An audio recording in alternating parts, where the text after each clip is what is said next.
ഒരുപാട് ആളുകളുണ്ട്. നമ്മുടെ മോഹൻജി തിരക്ക് പിടിച്ച മനുഷ്യനായിട്ട് ഇവിടെ വന്ന് രാവിലെ ആങ്കറായിട്ട്. റിട്ടയർമെൻറ്റിന് ശേഷം നമ്മളെല്ലാവരും പറയും പെൻഷനൊക്കെ ഉണ്ട് എന്നൊക്കെ പറയും, ഒക്കെ ശരി തന്നെയാണ്. ഈ പെൻഷൻ കൊണ്ടൊന്നും തന്നെ അവരുടെ ജീവിതം മുന്നോട്ട് കൊണ്ടുപോകാൻ വേണ്ടി പറ്റാത്ത അവസ്ഥയിലുള്ള ആളുകൾ നമ്മുടെ ഇടയിൽ ഉണ്ട് എന്നുള്ളത് ഒരു വസ്തുതയാണ്. അവർക്ക് എന്തെങ്കിലും ഒരു സപ്പോർട്ട് ആവുന്ന ഒരു സപ്പോർട്ട് നമ്മുടെ ജില്ലയിലുള്ള ആളുകൾക്ക് കൊടുക്കാൻ വേണ്ടി പറ്റുമോ? അതായത് ഒരു സുമാറ് കണക്കെന്ന് പറഞ്ഞാൽ നമ്മുടെ ജില്ലയിൽ ആരോഗ്യ വകുപ്പിൽ നിന്നും അല്ലെ പൊതുജനാരോഗ്യ മേഖലയിൽ നിന്നും റിട്ടയർ ചെയ്തിട്ടുള്ള 570ഓളം ആളുകൾ കണ്ണൂർ ജില്ലയിൽ സ്ഥിര താമസക്കാരായിട്ടുണ്ട് എന്നാണ്.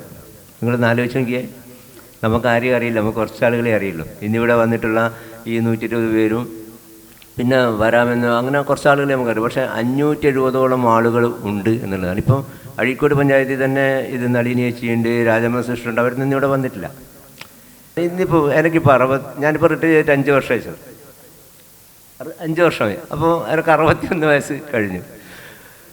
പക്ഷെ ഞാൻ മറ്റൊരു ജനകീയമായിട്ടുള്ള ഒരു സംവിധാനത്തിൻ്റെ ഭാഗമായിട്ട് ഞാൻ പ്രവർത്തിക്കും. പക്ഷേ പല ആളുകളും 60 വയസ്സ് എന്ന് പറയുമ്പോൾ നമ്മൾ വീട്ടിൽ നേരത്തെ ബിനീഷ് ഇവിടെ പറഞ്ഞതുപോലെ എന്ന് പറഞ്ഞാൽ തിരശ്ശീലേക്ക് പുറകിലേക്ക് മറയുകയാണ്. പിന്നെ അവർ എന്തായിരുന്നു അവരുടെ ഒന്നും തന്നെ നമ്മൾ ഈ സമൂഹത്തെ അറിയുന്നില്ല.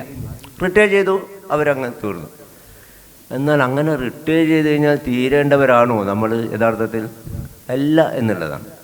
കാരണം എന്താണ്, നമ്മളെപ്പോലെ അറിവും കഴിവും സാങ്കേതിക വൈദഗ്ധ്യവുമുള്ള ആളുകൾ ഈ 56 വയസ്സിൽ സമൂഹത്തിൻ്റെ തിരശ്ശീലേക്ക് പുറകിലേക്ക് പോകേണ്ടവരല്ല.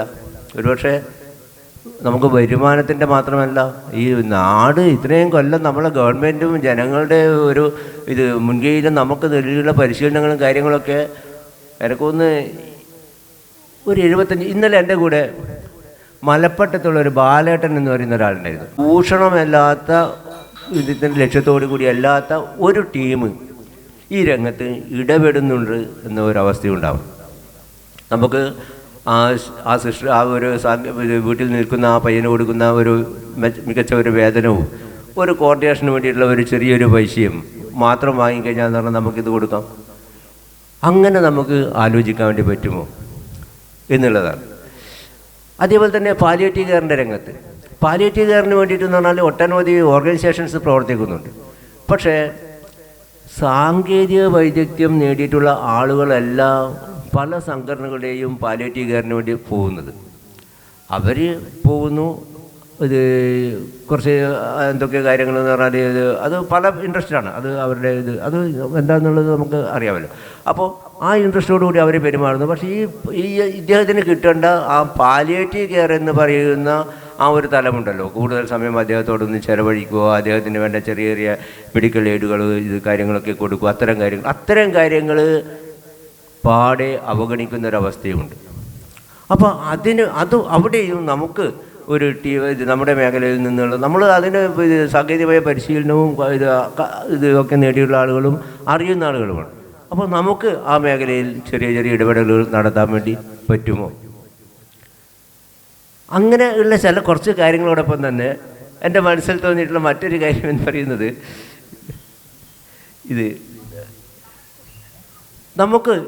നമ്മൾ 56 വയസ്സ് വരെ കഠിനാധ്വാനം ചെയ്തവരാണ്. കഠിനാധ്വാനം ചെയ്ത് ജീവിക്കാനുള്ള ഒരു പെൻഷനൊക്കെ സർക്കാർ നമുക്ക് തരുന്നുണ്ട്. റിട്ടയർമെൻറ്റ് ആനുകൂല്യമായിട്ട് കുറച്ച് പൈസയൊക്കെ കിട്ടിയവരാണ്. നമുക്ക് ഇനിയുള്ള ശിഷ്ട ജീവിതം എന്ന് പറഞ്ഞാൽ നമുക്ക് ഉല്ലാസകരമായിരിക്കണം. നമ്മൾ സർവീസ് കാലത്ത് എന്ന് പറഞ്ഞാൽ യാത്രകൾ പോയിട്ടില്ല, ആത്മാർത്ഥമായിട്ടൊന്നും ഡാൻസ് ചെയ്തിട്ടില്ല. സത്യം, നമുക്ക് ഡാൻസ് ചെയ്യാൻ വേണ്ടിയിട്ട് പറ്റിയിട്ടില്ല. അതായത് ഉദാഹരണത്തിന് ഞാൻ പറഞ്ഞതെന്ന് പറഞ്ഞാൽ നമ്മൾ ചീഫ് സെക്രട്ടറി ആയിട്ട് റിട്ടയർ ചെയ്ത ശാരദ മേഡം ഉണ്ടല്ലോ, ശാരദ മേഡം അന്ന് റിട്ടയർമെൻറ്റ് പാർട്ടിക്ക് പറഞ്ഞൊരു കാര്യമുണ്ട്, ഞാനിനി ഡാൻസ് പഠിച്ചുകൊണ്ട് ഡാൻസ് ചെയ്യാണ്, ഒരു ജോലിക്കും ഇല്ലാന്ന ശാരദ മേഡം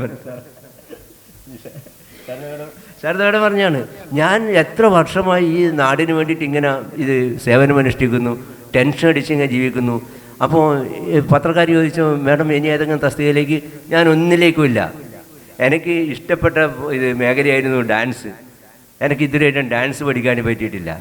ഞാൻ ഡാൻസ് പഠിച്ച് സ്വന്തമായിട്ട് കുറച്ച് ഡാൻസൊക്കെ കുട്ടികളൊന്ന് ചെയ്യട്ടെ. അതുപോലെ നമുക്കും ആഗ്രഹമില്ലേ പലതും. നമുക്ക് ഇത് ഡാൻസ് പാടാൻ ഇത് ചെയ്യാൻ വേണ്ടിയിട്ട് ഇത് താല്പര്യമുള്ള ആളുകൾ ഡാൻസ് ചെയ്യണം. അതിന് കൂട്ടായ്മകൾ വേണം. നമുക്ക് ഇതേപോലെ ഒത്തുചേരുമ്പോൾ നമ്മൾ ഡാൻസ് ചെയ്യണം, പാട്ട് പാടണം, യാത്രകൾ പോകണം. അതിനൊക്കെ നമ്മൾ വീട്ടിലിങ്ങനെ അടങ്ങി ഒതുങ്ങിയിരുന്ന് കഴിഞ്ഞാൽ നടക്കില്ല. യാത്ര പോകണമെന്ന് ആഗ്രഹമുള്ള ഒരുപാട് ആളുകൾ നമ്മുടെ ഇടയിലുണ്ട്. പക്ഷേ കൂട്ടായ്മയുണ്ട്. അപ്പോൾ നമുക്ക് അതിന് വേണ്ട ഒരു കൂട്ടായ്മ, നമുക്ക് യാത്ര പോകേണ്ടവരൊക്കെ ഒന്നിച്ചു കൂടുകയും യാത്ര പോവുകയും ഇത് ഡാൻസ് ചെയ്യുകയും പാട്ട് പാടുകയും ഇത് അങ്ങനെ ഇനി നമ്മളൊക്കെ 56 കഴിഞ്ഞവരാണ്, 60 കഴിഞ്ഞവരാണ്. ഇനി നമ്മൾ ഇത് ഇങ്ങനെ മസിൽ പിടിച്ചിട്ട് ആരെയും തൃപ്തിപ്പെടുത്താൻ വേണ്ടിയിട്ട് പറഞ്ഞാൽ ജീവിക്കേണ്ട ആവശ്യമൊന്നുമില്ലല്ലോ. ഉണ്ടാ? ഇല്ല. അപ്പോൾ പിന്നെ നമുക്ക് എന്താണോ ഇഷ്ടം അതുപോലെ നമുക്ക് എന്ന് പറഞ്ഞാൽ എൻജോയ് ചെയ്ത് ജീവിക്കാൻ വേണ്ടിയിട്ട് നമുക്ക് സാധിക്കണം. അപ്പോൾ അതിനൊക്കെ പറ്റുന്ന രീതിയിൽ നമുക്ക് എന്ന് പറഞ്ഞാൽ ഒരു കൂട്ടായ്മ. കാരണം നമ്മൾ മറ്റു സംഘടനകളുമായില്ല. നമ്മൾ ഈ 10-30 വർഷക്കാരെന്ന് പറഞ്ഞാൽ ഈ ഒരു സിസ്റ്റത്തിൻ്റെ അകത്ത് നിന്ന് ഇങ്ങനെ ടെൻഷനൊക്കെ അടിച്ച് ജീവിച്ചവരാണ്. ഒരുപാട് സമ്മർദ്ദങ്ങൾ, മറ്റ് മേഖലയിലുള്ള ആളുകൾക്ക് സമ്മർദ്ദം ഇല്ല എന്നല്ല പറഞ്ഞു. പക്ഷേ നമ്മളെപ്പോലെ സമ്മർദ്ദം അനുഭവിച്ചിട്ടുള്ള ഒരു വിഭാഗം വേറെ ഉണ്ടാവില്ല എന്നാണ് എനിക്ക് തോന്നുന്നത്. അത്ര സമ്മർദ്ദം അനുഭവിച്ചിട്ടാണ് നമ്മളൊക്കെ ഇത് സർവീസിൻ്റെ അധികാരങ്ങളൊക്കെ ഇത് വന്നിട്ടുള്ളത്. നമുക്കറിയാമല്ലോ, ഫാമിലി പ്ലാനിങ്ങിൻ്റെ ഇത് ടാർഗറ്റ് അച്ചീവ് ചെയ്തില്ലെങ്കിൽ എന്ന് പറഞ്ഞാൽ ഇത് സാറൊക്കെ DM ആകുമ്പോഴേക്കും അതൊക്കെ കഴിഞ്ഞു. നമ്മൾ ഇരിക്കുന്ന ആളുകളുടെ ഒരു ടീം, ആ ഒരു ടീമിൻ്റെ ഒരു ഭാഗമായിട്ടുള്ള ആത്മാർത്ഥമായിട്ടുള്ള പ്രവർത്തനം, ജനസംഖ്യാ നിയന്ത്രണ പ്രവർത്തനത്തിലായി കഴിഞ്ഞാലും ഇത് കുട്ടികളുടെ വാക്സിനേഷൻ്റെ കാര്യത്തിലായി കഴിഞ്ഞാലും ഒക്കെ ഈ 85-86 കാലഘട്ടങ്ങളിൽ എന്ന് പറഞ്ഞാൽ വാക്സിനേഷൻ എടുക്കുന്ന ആരെങ്കിലും ഉണ്ടാ? നമ്മൾ പോയിട്ട് എന്ന് പറഞ്ഞാൽ 6ാമത്തെ വയസ്സിലൊക്കെയാണ് വാക്സിൻ കൊടുക്കാറ്. പുഷ്പശിക്ഷ ഓർമ്മയില്ലേ? കോളനികളിലൊക്കെ പോയിട്ട് നമ്മൾ 6ാമത്തെ വയസ്സിലൊക്കെയാണ് വാക്സിൻ കൊടുക്കാറ്. അപ്പോൾ അങ്ങനെ നമ്മൾ ജനങ്ങളെ വിദ്യാഭ്യാസം ചെയ്യിപ്പിച്ച് അത് സേവനം കൊടുത്ത് അത് പക്കിയാക്കി കൊണ്ടുവന്നിട്ടാണ് ഈ മോഡലിലേക്ക് എത്തിച്ചത്. മറ്റു ഘടകങ്ങളില്ല എന്നല്ല, പക്ഷേ നമ്മൾ അധ്വാനിച്ചതിൻ്റെ ഒരു ഫലം സമൂഹം ഇന്ന് അനുഭവിക്കുന്നുണ്ട്. അപ്പോൾ ആ ഒരു കാര്യത്തോടൊപ്പം തന്നെ എന്ന് പറഞ്ഞാൽ നമുക്കും എൻജോയ് ചെയ്യണം. ഞാനീ പറഞ്ഞ ഒരു 2-3 പോയിന്റുകളിലേക്ക് കൂടി നമ്മുടെ സേവനം എത്തിക്കാൻ വേണ്ടി സാധിക്കണം. ആ രീതിയിലുള്ള ഒരു കൂട്ടായ്മയായിട്ട് ഇതിനെ വളർത്തിയെടുക്കാൻ വേണ്ടി സാധിക്കണം. അങ്ങനെയുള്ള ഒരു ചിന്ത നമ്മുടെയൊക്കെ മനസ്സിൽ ഉണ്ടാവണം എന്നാണ് അധ്യക്ഷൻ്റെ ആമുഖ ഭാഷണം എന്ന രീതിയിൽ എനിക്ക് ഇവിടെ വെക്കാനുള്ളത്. അത് സാറിനെ കൂടി ശ്രദ്ധയിലേക്ക് വരണമെന്നുള്ളതുകൊണ്ടാണ് ഞാൻ ആമുഖ ഭാഷണത്തിൽ തന്നെ പറഞ്ഞത്. മറ്റു കുറേ കാര്യങ്ങൾ ഇത് നിങ്ങളോട് മാത്രമായിട്ട് പറയേണ്ടത് ഉണ്ട്. ഇത് നമുക്ക് ഉച്ചയ്ക്ക് ശേഷമുള്ള സംഘടനാ കാര്യങ്ങൾ ചർച്ച ചെയ്യുമ്പോൾ പറയാം. അപ്പോൾ ഇത്രയും ആമുഖമായിട്ട് പറഞ്ഞുകൊണ്ട് നമ്മുടെ ഈ കൂട്ടായ്മയുടെ ഔപചാരികമായ ഉദ്ഘാടനം നിർവഹിക്കുന്നതിന് വേണ്ടി ഇവിടെ എത്തിച്ചേർന്നുള്ള രമേശ് സാറോട് ഇത് വളരെ ദിവസം, അത് സാറിൻ്റെ ഒരു പ്രത്യേകത എന്ന് പറയുന്നത്, ഇത് നിങ്ങളുടെ ശ്രദ്ധയിലേക്ക് വന്നിട്ടുണ്ടോ എന്നറിയില്ല, കേരളത്തിൽ ആരോഗ്യ വകുപ്പിനെ ഒന്ന് ചടുലമാക്കുന്നതിന് വേണ്ടിയുള്ള ചില ഇടപെടലുകൾ നടത്തുന്നതിൽ മുൻപന്തിയിൽ നിന്ന് പ്രവർത്തിച്ചിട്ടുള്ള ഡയറക്ടർമാരിൽ പ്രധാനിയാണ് സാർ. അത് വളരെ പ്രധാനപ്പെട്ട കാര്യമാണ്. അതിൻ്റെ ഒരു അലയൊലികൾ സംസ്ഥാനത്തെ ആരോഗ്യവകുപ്പിൽ ഉണ്ടായിട്ടുണ്ട്. അപ്പോൾ ചോദിക്കും, അതിന് ശേഷം വന്ന ഡയറക്ടർമാരും അതിന് മുമ്പ് വന്ന ഡയറക്ടർമാരും ഒക്കെ അതിൽ നിന്നൊക്കെ വ്യത്യസ്തമായിട്ട്, അതായത് ഒരു തസ്തികയിലിരിക്കുമ്പോൾ ആ തസ്തിക കൊണ്ട് ആ സമൂഹത്തിലെ ജനങ്ങൾക്ക് കിട്ടേണ്ട നേട്ടങ്ങൾ പൂർണ്ണമായ തോതിൽ ലഭിക്കുന്നതിനാവശ്യമായ ഇടപെടൽ നടത്തുന്നതിന് വേണ്ടി സാറ് ശ്രദ്ധിച്ചിട്ടുണ്ട്. അത് ഭരണകൂടവുമായി ഭരിക്കുന്ന കക്ഷികളുമായി ഇടപെട്ടുകൊണ്ട് തന്നെ അവരുടെ പിന്തുണയോടുകൂടി അത് കൃത്യമായിട്ട് നടത്തിയെടുക്കുന്നതിന് വേണ്ടി സാറ് ഇടപെട്ടിട്ടുണ്ട് എന്നുള്ളതൊരു വസ്തുതയാണ്. ഒപ്പം തന്നെ പൊതുജനാരോഗ്യ മേഖലയെ മെച്ചപ്പെടുത്തുക, പൊതുജനാരോഗ്യ മേഖലയിലെ പ്രശ്നങ്ങളെ അഭിസംബോധന ചെയ്തത് ആവശ്യമായിട്ടുള്ള ചില സിസ്റ്റംസൊക്കെ ഡെവലപ്പ് ചെയ്തെടുക്കുന്നതിന് വേണ്ടിയിട്ടും സാറ് ആ മിനിസ്റ്ററുടെ കൂടെ നിന്നുകൊണ്ട് തന്നെ പ്രവർത്തിച്ചിട്ടുള്ള ഒരു വ്യക്തിത്വമാണ്. അപ്പോൾ അതുകൊണ്ടാണ് നമ്മൾ ആദ്യം തന്നെ നമ്മൾ നമ്മുടെ ഒരു കൂട്ടായ്മ ഉദ്ഘാടനം ചെയ്യുന്നതിന് വേണ്ടി ഒരാളെ വേണമെന്ന് പറഞ്ഞപ്പോൾ നമ്മൾ രമേശ് സാർ നമുക്ക് വിളിക്കാമെന്ന് പറഞ്ഞപ്പോൾ നമ്മൾ എല്ലാവരും അംഗീകരിച്ചത് അതുകൊണ്ടാണ്. ആ സാറിൻ്റെ ഒരു പ്രഭാവം കൊണ്ട് തന്നെ നമുക്ക് ആ ഒരു മേഖലയിൽ വികസിപ്പിച്ചെടുക്കാൻ പറ്റും. അതുകൊണ്ടാണ് സാറിന് തന്നെ നമുക്ക് കിട്ടിയത്. അത് സാറിന് ഇതിൻ്റെ ഈ കൂട്ടായ്മയുടെ ഉദ്ഘാടകനായിട്ട് നമുക്ക് കിട്ടിയതിൽ വലിയ സന്തോഷമുണ്ട്. ഞാൻ വളരെ സ്നേഹത്തോടെ വളരെ ആദരപൂർവ്വം ഈ കൂട്ടായ്മയുടെ ഇന്നത്തെ ഇത് ഒത്തുചേരലിൻ്റെയും ഔപചാരികമായ ഉദ്ഘാടനം നിർവഹിക്കുന്നതിന് വേണ്ടി ഞാൻ സാറെ വളരെ ആദരപൂർവ്വം ക്ഷണിക്കുകയാണ്. സാർ ഇത് പ്ലീസ് സാർ. ഏറ്റവും കൂടുതൽ തൃപ്തി തന്ന ജോലി ഏതാണെന്നോ അല്ലെങ്കിൽ എനിക്ക് ഏറ്റവും ഇഷ്ടപ്പെട്ട ജോലി എന്താണെന്ന് ചോദിച്ചാൽ ഞാൻ ഒരിക്കലും DHS പോസ്റ്റ് എന്ന് പറയൂല, ഒരിക്കലും DMO പോസ്റ്റ് എന്ന് ഓക്കെ ഒരു ഇതുവരെ. പക്ഷെ ഞാൻ ഏറ്റവും കൂടുതൽ എൻജോയ് ചെയ്തത് ഒരു പ്രൈമറി ഹെൽത്ത് സെൻ്ററിലെ മെഡിക്കൽ ഓഫീസറായിട്ടാണ്. ആ ഒരു ജീവിതം ആണ് ശരിക്കും എനിക്ക് വളരെ ഇഷ്ടപ്പെട്ട ജീവിതം.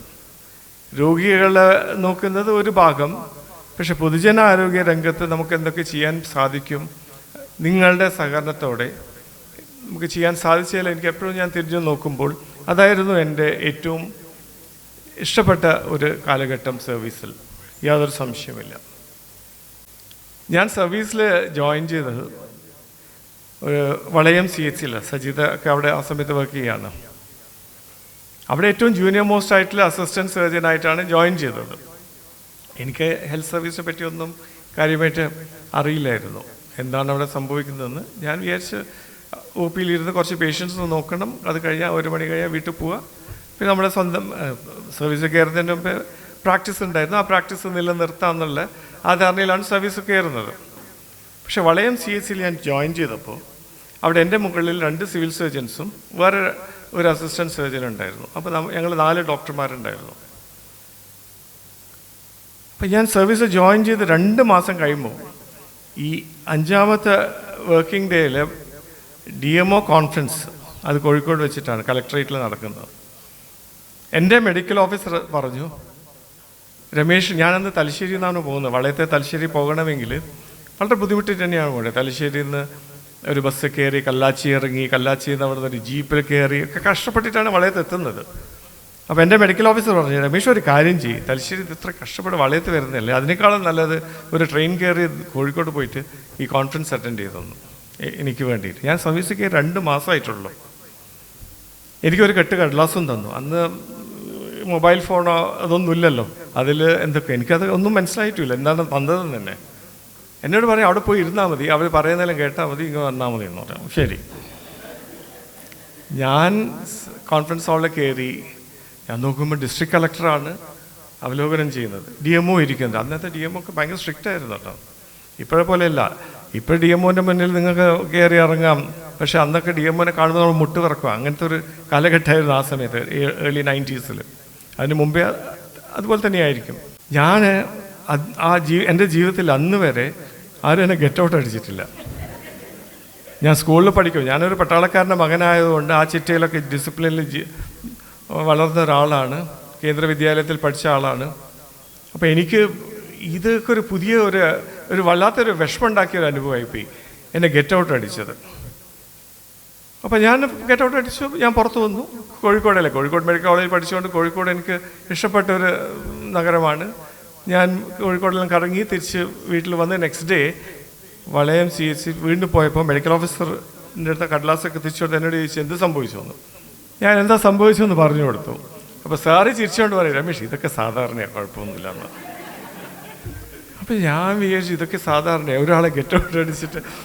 പക്ഷേ ഞാൻ പിന്നെ ചിന്തിച്ചു, അവിടെ ഇത്രയും JPHs ജോലി ചെയ്യുന്നുണ്ട്, ഇത്രയും JHIs ജോലി ചെയ്യുന്നുണ്ട്, പിന്നെ എന്തുകൊണ്ട് 000 വന്നെന്നു. അപ്പോൾ എനിക്ക് അവിടെയാണ് ആ ഒരു ഇൻസിഡൻ്റാണ് എൻ്റെ ഒരു സ്പാർക്ക് കൊണ്ടുവന്നത്. ഇത് ശരിയല്ലല്ലോ, ഇത് നമ്മൾ വർക്ക് ചെയ്യുന്ന സ്ഥാപനത്തിന് ഇത്ര മോശം പേര് വരാൻ പാടില്ലല്ലോ, നമുക്കിതിൽ എന്തെങ്കിലും ഒരു ഇമ്പ്രൂവ്മെൻറ്റ് വേണ്ടത്. അപ്പോൾ ഞാൻ എൻ്റെ മെഡിക്കൽ ഓഫീസറോട് പറഞ്ഞു, സാറ് ഇവിടെ 4 പേരുണ്ട്, 4 പേര് OPയിൽ ഇരിക്കേണ്ട ആവശ്യമില്ല, ഞാനിനി ഫീൽഡ് ആക്ടിവിറ്റീസിൽ താല്പര്യം എടുക്കാൻ പോവുകയാണ്. ഈ 0നെ നമുക്ക് 1 or 2 ആക്കാൻ പറ്റുമെന്ന് നമുക്ക് നോക്കാം.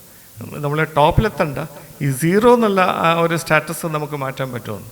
അപ്പോൾ മെഡിക്കൽ ഓഫീസർ ചിരിച്ചു എന്നോട് പറഞ്ഞു, ഓക്കെ യു ട്രൈ. അപ്പോൾ സാറിൻ്റെ സാങ്ഷൻ വാങ്ങിച്ചു.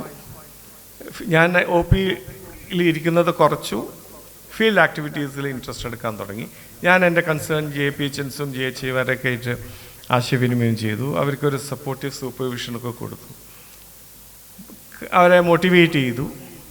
അങ്ങനെ 2 വർഷം ഞാൻ അവിടെ ജോലി ചെയ്ത് പോകുമ്പോൾ അറ്റ്ലീസ്റ്റ് വളരെ സീറോ ആയിരുന്നില്ല, ഏറ്റവും ടോപ്പിൽ എത്തിയെന്ന് ഞാൻ പറയുന്നില്ല, പക്ഷേ കുറച്ച് നല്ല ഇമ്പ്രൂവ്മെൻ്റ് ഉണ്ടായിരുന്നു. സജ്ജിതക്ക് അറിയാതെ നല്ലൊരു ഇമ്പ്രൂവ്മെൻറ്റ് വന്നു വളരെ തന്നെ. അതുപോലെ നമ്മളെ ക്വാളിറ്റി ഓഫ് സർവീസ് നമുക്ക് ഇമ്പ്രൂവ് ചെയ്യാൻ പറ്റും. അതാണ് എൻ്റെ സർവീസിൽ ആദ്യത്തെ 2 വർഷം എനിക്ക് ഈ ഒരു പൊതുജനാരോഗ്യ പ്രശ്നങ്ങളിലും അതുപോലെ ഫീൽഡ് ആക്ടിവിറ്റീസിലും എനിക്ക് വലിയ താല്പര്യമുണ്ടാക്കി. അങ്ങനെയാണ് ഞാൻ ട്രാൻസ്ഫർ വാങ്ങിച്ചിട്ട് കതിരൂരേക്ക് വരുന്നത്. കതിരൂർ വന്നപ്പം ഞാൻ മനസ്സിലാക്കിയ ഒരുവിധം നന്നായിട്ട് പ്രവർത്തിക്കുന്ന ഒരു ഹെൽത്ത് സെൻ്ററായിരുന്നു. പക്ഷേ നമുക്കതിനെ ബെസ്റ്റ് ആക്കാൻ പറ്റുമോ നോക്കാമെന്ന് വിചാരിച്ചിട്ട് നമ്മൾ മോട്ടിവേറ്റ് ചെയ്തു. എനിക്ക് എപ്പോഴും അഭിമാനമായിട്ട് പറയാൻ പറ്റുമായിരുന്നു, പിണറായി ബ്ലോക്ക് CSCയിൽ വർക്ക് ചെയ്ത ആൾക്കാർക്കൊക്കെ അറിയാം, എപ്പോഴും റിവ്യൂ ചെയ്യുമ്പം കതിരൂരായിരുന്നു നമ്പർ 1. പക്ഷേ അന്നേരത്തെ എൻ്റെ ബാക്കിയുള്ള PSCയിലെ മെഡിക്കൽ ഓഫീസേഴ്സ് എൻ്റെ അടുത്ത് വന്നിട്ട് പറയും, നിങ്ങൾ വെള്ളം ചേർക്കുന്നതാണെന്ന് പറയും. ഞാൻ പറയും, എനിക്ക് വെള്ളം ചേർക്കുന്ന പരിപാടി എനിക്കറിയില്ല, ഇത് എൻ്റെ സഹപ്രവർത്തകരായ ഫീൽഡ് വർക്കേഴ്സിൻ്റെ കഠിനാധ്വാനം കൊണ്ട് ഉണ്ടാക്കിയ ഒരു നേട്ടമാണ് ഞാൻ എപ്പോഴും പറയാറ്. അതുകൊണ്ടാണ് ഞാൻ പറഞ്ഞത് ഈ ഫീൽഡ് ആക്ടിവിറ്റീസ് വളരെ ഒരു ഇമ്പോർട്ടൻ്റ് ആയിട്ടുള്ള കാര്യം. ആ എക്സ്പീരിയൻസ് ഞാൻ ഏകദേശം 14 എൻ്റെ സർവീസിലെ പകുതിയോളം ഭാഗം ഞാൻ സിവിൽ സർജനായിട്ട് പ്രൊമോഷൻ ആകുമ്പോൾ എനിക്ക് 15 കൊല്ലത്തെ സർവീസ് ഉണ്ടായിരുന്നു.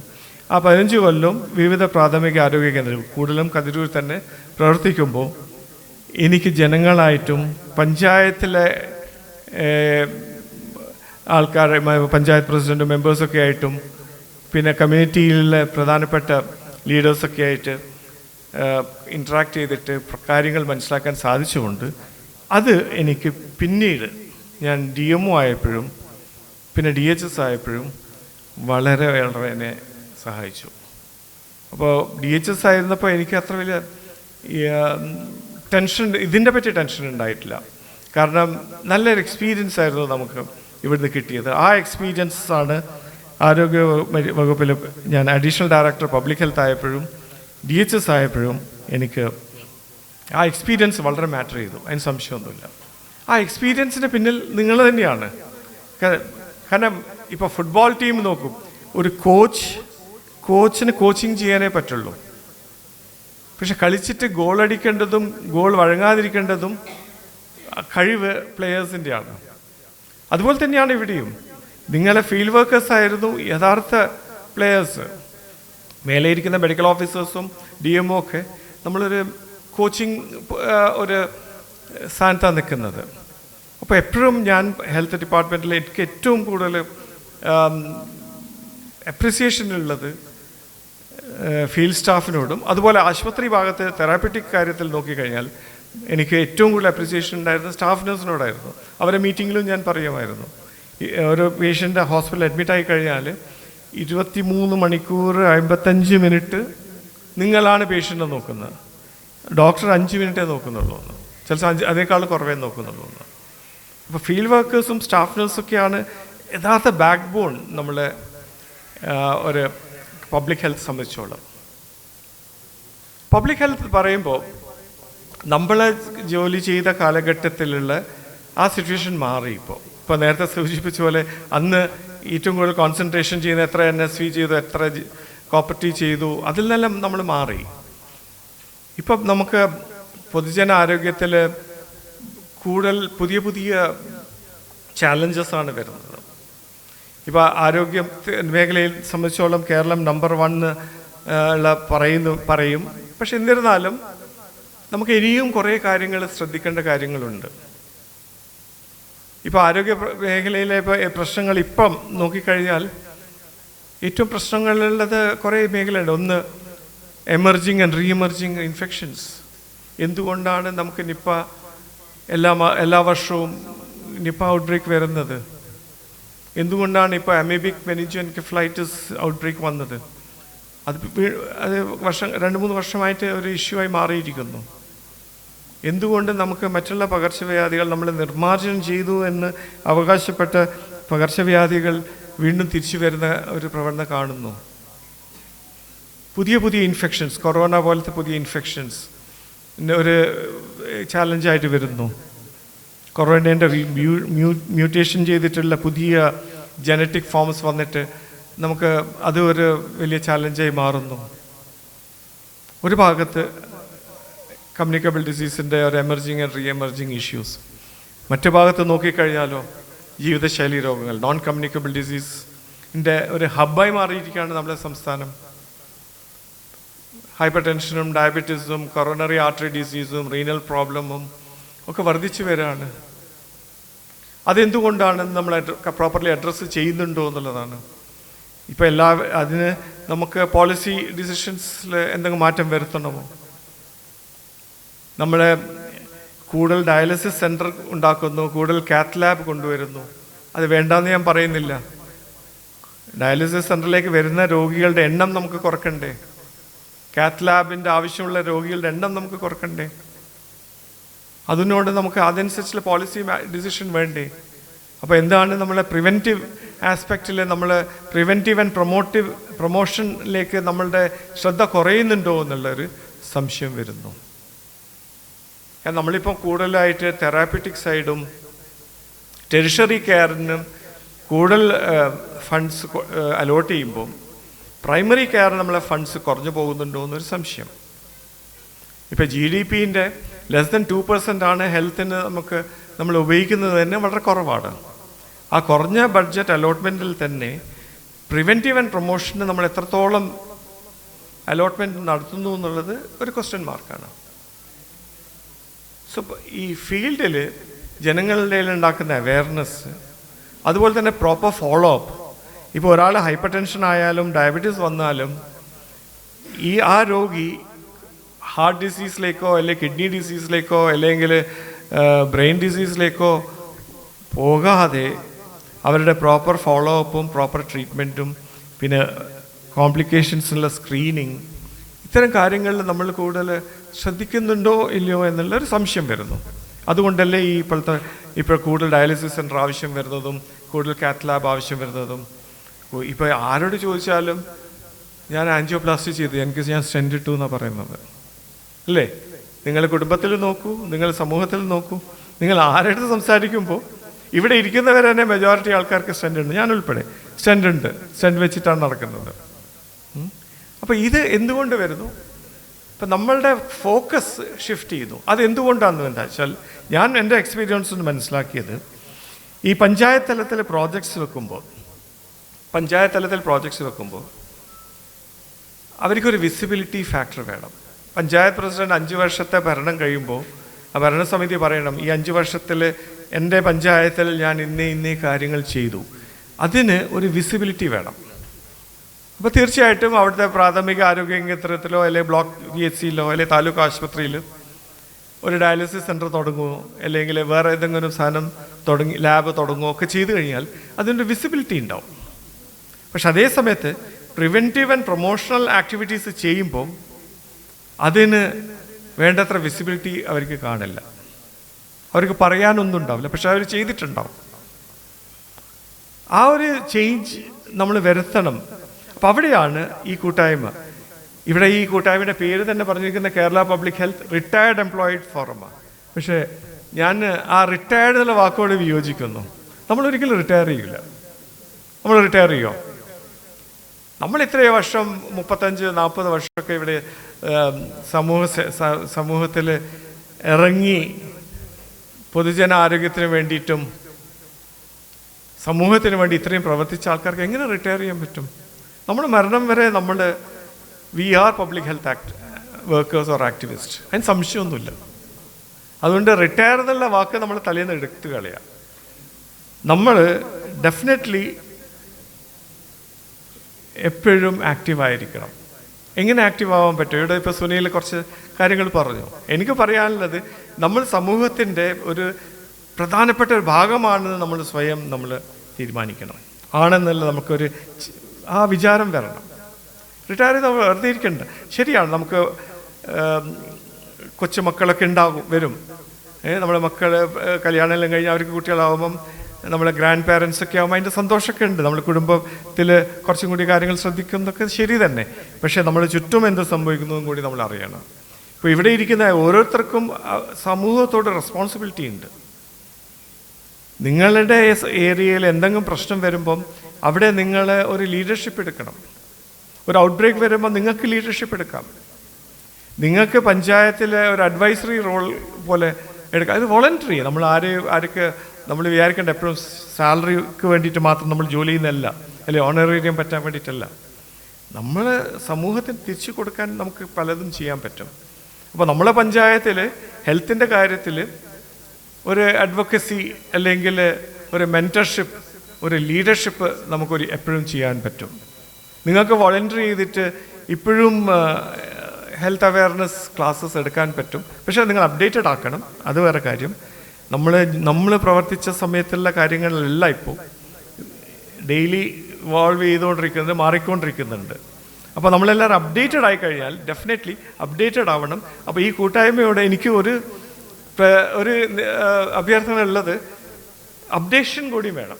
ഒരു കണ്ടിന്യൂയിങ് മെഡിക്കൽ എഡ്യൂക്കേഷൻ എന്ന് ഞങ്ങൾ ഡോക്ടേഴ്സിന് പറയുന്ന പോലെ തന്നെ ഒരു അപ്ഡേഷൻ, ഇപ്പോഴത്തെ ഇഷ്യൂസ്, ഇപ്പോഴത്തെ പോളിസി എന്താണെന്ന് ആ അപ്ഡേഷൻ കൂടി ചെയ്തു കഴിഞ്ഞാൽ ഡെഫിനറ്റ്ലി നമുക്ക് സമൂഹത്തിൽ ഇറങ്ങി പ്രവർത്തിക്കാൻ സാധിക്കും. നമ്മളെ പഞ്ചായത്ത് ഭരണാധികാരികൾക്ക് നല്ല സയൻറ്റിഫിക്കായിട്ട് അഡ്വൈസ് നമുക്ക് കൊടുക്കാൻ സാധിക്കും. അവരുണ്ടാക്കുന്ന പ്രോജക്ട്സും അവരുണ്ടാക്കുന്ന പ്രോഗ്രാംസിനൊക്കെ ഒരു ഇമ്പാക്റ്റ്ഫുള്ളായിട്ട് നമുക്ക് ഹെൽപ്പ് ചെയ്യാൻ സാധിക്കും എന്നാണ് എനിക്കൊന്ന് പറയാൻ. ഒന്ന്. രണ്ടാമത്തേത് ഈ കൂട്ടായ്മയ്ക്ക് ചെയ്യാൻ പറ്റുന്നത്, നമ്മളെ യങ്സ്റ്റേഴ്സ്, ജൂനിയേഴ്സ്, ഇപ്പം നമ്മളെ JHIസും JPച്ചിനൊക്കെ ആയിട്ട് വർക്ക് ചെയ്യുന്ന യങ്സ്റ്റേഴ്സാണ്, പുതിയ ആൾക്കാർ വന്നവരെ. എല്ലാവർക്കും ശരിക്കും നമ്മളെ ഒരു പരിശീലനമൊക്കെ ആവശ്യമാണ്. നമ്മളെ ഡിപ്പാർട്ട്മെൻറ്റിന് എത്രത്തോളം അതിന് ഫണ്ട്സ് അനുവദിക്കപ്പെടുന്നുണ്ട് എന്നുള്ളത് എനിക്കറിയില്ല. ഞാൻ ഒക്കെ DMO ആയപ്പോഴൊക്കെ അതിൻ്റെ ബുദ്ധിമുട്ട് ഞാൻ അനുഭവിച്ചതാണ്. എൻ്റെ മനസ്സിലുണ്ടായിരുന്നു എല്ലാവർക്കും നല്ല ട്രെയിനിങ് കൊടുക്കണം എന്നൊക്കെ. പക്ഷേ ഫണ്ട്സ് ഇല്ലാത്തത് കൊണ്ട് നമുക്ക് പല പ്രാവശ്യവും അതിൽ നിന്ന് ചെയ്യാൻ സാധിക്കാറില്ലായിരുന്നു. അപ്പം നിങ്ങൾക്ക് ശരിക്കും നമ്മുടെ ജൂനിയേഴ്സിൻ്റെ ട്രെയിനിങ് സെഷൻസിലൊക്കെ പോയി ട്രെയിനിങ് കൊടുക്കാൻ സാധിക്കും. ഡെഫിനറ്റ്ലി അവർക്ക് ഒരു മെൻറ്ററിങ് ആവശ്യമാണ്. അവർക്ക് മെൻറ്ററിങ് ചെയ്യാൻ പറ്റും. പക്ഷേ നമ്മളും കാലഘട്ടം അനുസരിച്ച് മാറിക്കൊണ്ടിരിക്കണം. ഔട്ട്ഡേറ്റഡ് ആയി പോകരുതെന്ന് മാത്രമേ നമ്മൾ ആലോചിച്ചാൽ മതി.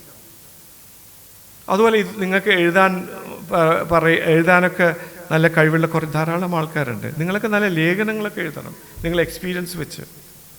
ജനങ്ങൾ ശ്രദ്ധിക്കും. ഇപ്പോൾ ഞാൻ ചോദിക്കട്ടെ, ഞാൻ രാഷ്ട്രീയം പറയല്ല, എനിക്ക് രാഷ്ട്രീയമില്ല. ഞാൻ പണ്ട് DMO ആയപ്പോൾ DHS ആയപ്പോൾ LDF ഭരിക്കുമ്പോൾ വിചാരിക്കും ഞാൻ കോൺഗ്രസ്സുകാരനാണെന്ന് വിചാരിക്കും, UDF ഭരിക്കുമ്പം വിചാരിക്കും ഞാൻ CPM കാരനാണെന്ന്. എന്താ കാരണം എന്ന് വെച്ചാൽ ഞാനൊരു ന്യൂട്രൽ ഇതിലാണ് പോയത്. ഞാൻ ബ്ലൈൻഡായിട്ട് ഒരാൾ പറയുന്നത് ചെയ്യാറില്ലായിരുന്നു. എനിക്ക് ഏതാണ് ശരിയെന്ന് തോന്നുന്നത് മാത്രമേ ഞാൻ ചെയ്യാറുണ്ടായിരുന്നുള്ളൂ. അതുകൊണ്ട് ചില സമയം അതിനെക്കൊണ്ട് പ്രോബ്ലംസ് ഉണ്ടായിട്ടുണ്ട്. That's A different thing. പക്ഷേ ഞാൻ പറയാണ്, ഇപ്പോഴത്തെ പ്രശ്നം എന്താ, ആരോഗ്യ മേഖലയിലെ ചർച്ച എന്തുകൊണ്ടാണ് രാഷ്ട്രീയവൽക്കരിക്കുന്നത്? അതെല്ലാവരും രാഷ്ട്രീയ ആംഗിളിലേ നോക്കുന്നുള്ളൂ. ഇപ്പോഴത്തെ ഗവൺമെൻറ് ഒരു കാര്യം പറയുമ്പോൾ പറയും പഴയ ഗവൺമെൻറ് ഒന്നും ചെയ്തിട്ടില്ല, പ്രതിപക്ഷം പറയും ഞങ്ങൾ ചെയ്തത് ഇപ്പോഴത്തെ ഗവൺമെൻറ് ചെയ്യുന്നില്ല എന്ന്.